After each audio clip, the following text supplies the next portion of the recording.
Hi there, welcome back to John Thoumire Garden Designs. This week we are in Lauriston Castle, which is just in the north of Edinburgh, northwest of Edinburgh, and we've had a little bit of luck. The weather has just turned really beautiful, and I'm here to have a look at the Kyoto Friendship Garden, which not a lot of people actually know about. It's based in the centre of a large park area. Hi Language Colours, thanks for joining us. Hello Elizabeth. So yes, it's actually based in the middle of the Lauriston Castle Gardens, which are a free area. It's a public park, and it's vast. There's lots of traditionally curated grounds, large flat expanses of lawn, regular trees that you would see, and in the middle of it you've got the castle itself. And I don't know if you can see, and what I'm going to try and do is turn the camera around. This is the garden itself that we'll be talking about, but you can actually see the Firth of Forth and Cremond Island. So this is right on the coast, and not that many people know about it, which is strange. I'm saying that, I only found out about it recently. So anyway, so a little bit of history. Lauriston Castle, it's been around, there has been a castle there since about the 1500s. I've got a picture of it that I will post later. It's quite an impressive thing. The castle itself was sacked and razed to the ground in middle of the 1500s, and then around the end of that century it was rebuilt by Archibald Napier into what is the house now. The house is famous because of the amount of renovation works it has gone through since the 1500s, and it's actually it's very particular in that there's a lot of famous Scottish faces associated with it. Amongst them are John Napier, mathematician, John Law, the economist, just checking the wee script there, and Sir Walter Scott visited here with some of his friends. I don't know if you know, but Walter Scott loved his parks and gardens, and he loved this place. There's an actual quote that I have fantastically forgotten, but it's a good one. Go check it out. That's Walter Scott and Lauriston Castle. So what we have here are the Kyoto Friendship Garden. So in 1994, Edinburgh and Kyoto twinned together. So that's a process that you'll hear, probably your city, wherever you are, will be twinned with somewhere as well. So 94, it was twinned, and to commemorate this, they hired our famous landscape architect and garden designer, let me just check this again. I really don't want to get these names wrong because I'll just get in a lot of trouble. So it was by, give me 2 seconds, Takashi Sawano, who is a famous garden designer based in London, and he did this. He also did the Peace Garden in Duthie Park in Aberdeen, for any of you in Aberdeen.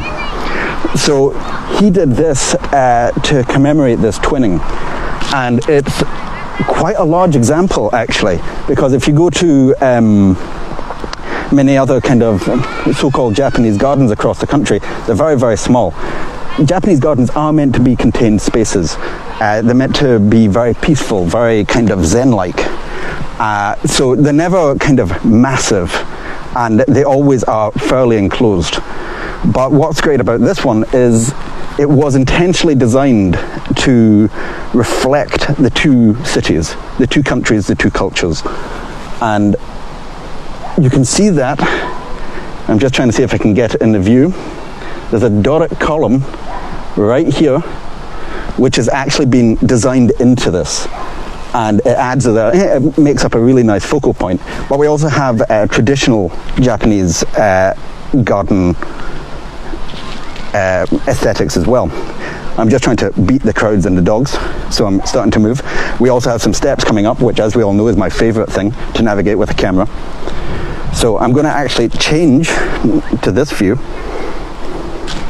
so you can actually see the view coming down the steps.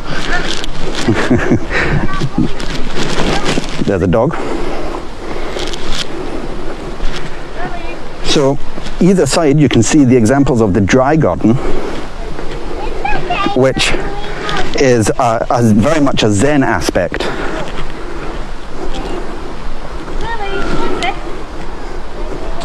Very much a Zen aspect of Japanese gardens.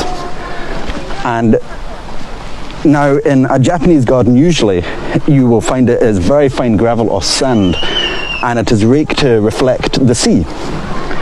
And these giant boulders that you see are representing land masses. And what they've done is they've used this chipped grey gravel. Hello there.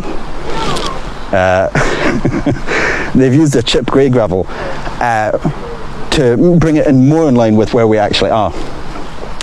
And you can see we've got the double one here. And it's planted all around by pieris and rhododendrons, pine. And here's the Doric column we're talking about. So this is like the integral link to the Scottish side of this garden,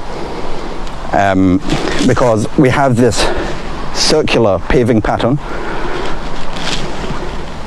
and then of course, because it's a Japanese garden, you've got to have the bridge and the water.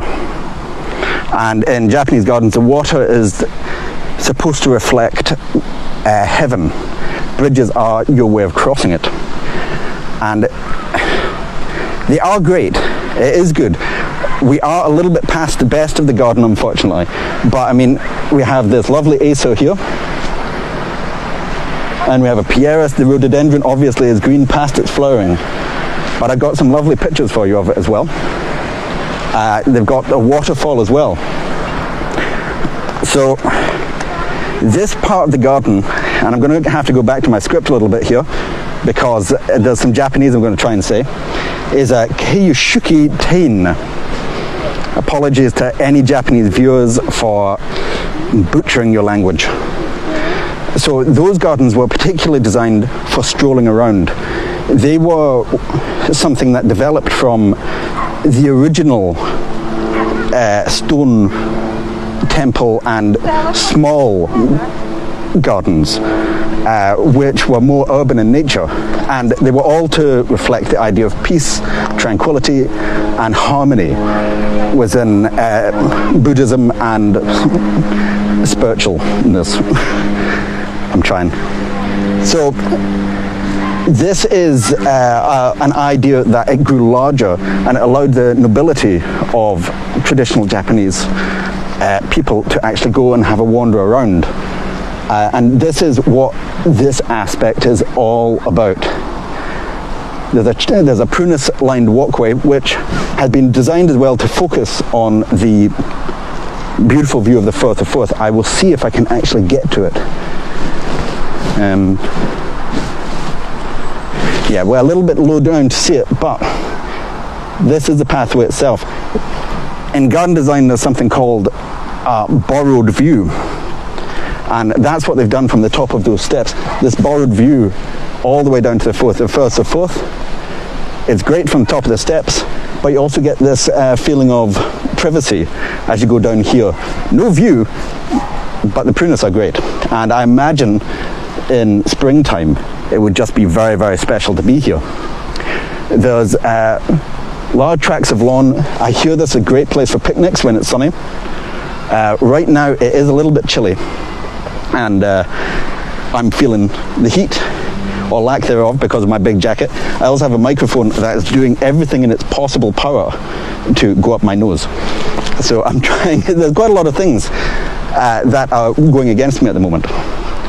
But generally speaking, it is a very peaceful place. I visited 2 years ago the Japanese garden at Cowden Hall. I suggest you go there. That is,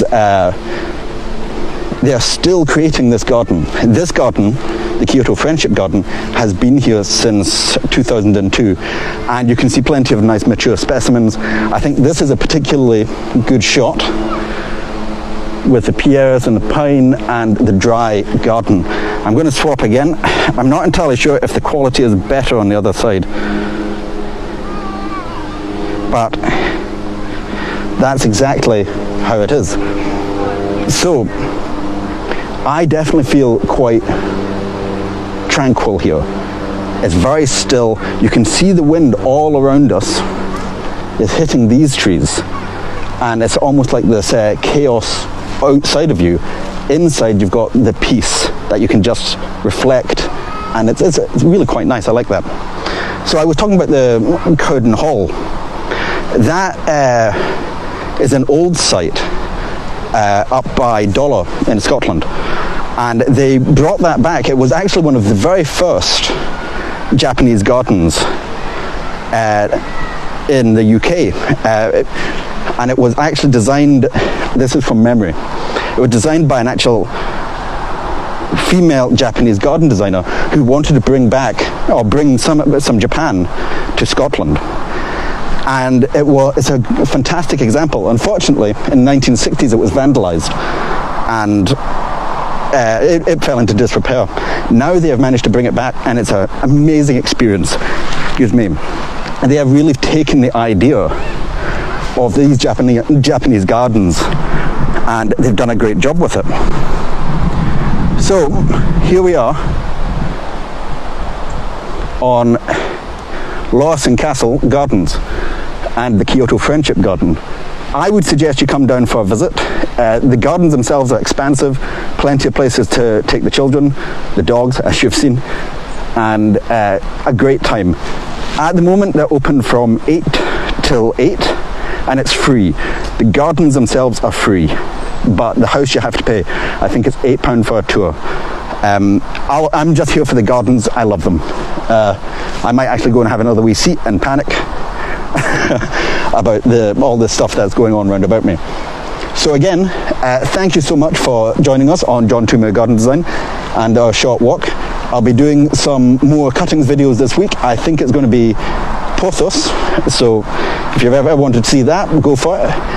And also, obviously, all your garden design needs, interior, exterior, I'm here. So get in contact with me if you need me. Thank you so much.